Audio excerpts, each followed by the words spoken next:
If you saw cars zipping down a mountain road and knew that the bridge was out, would it be unloving to warn them that the bridge was out? I hope you'd scream, yell, shine lights, wave signs, anything you could do to stop the car from going over the cliff.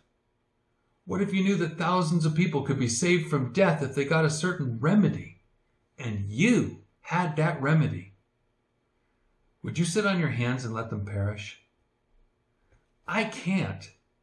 And if you're a Christian, I hope that you can't either.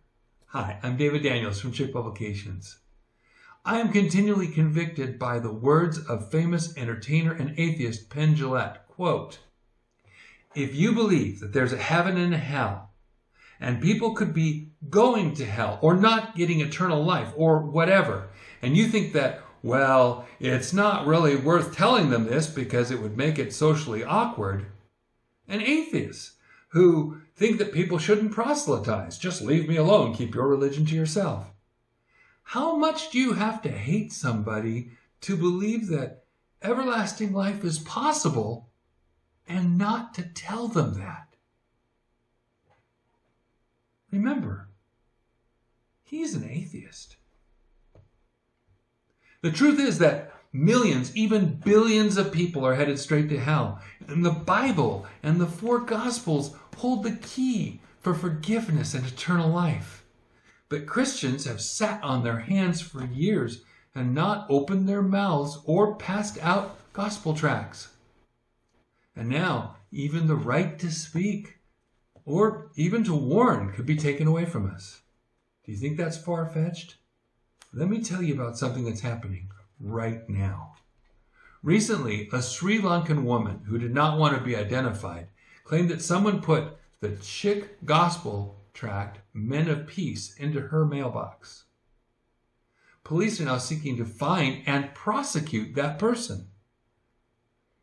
England is the country that gave us our King James Bible, that brought about the biggest movement of faith and the largest missionary push the world had ever seen. Now, a former British colony, sometimes said to be more British than Britain, is in the news as they try to search out and silence those who dared share the warning from God because of their great love for the lost. How did this happen? It started in England.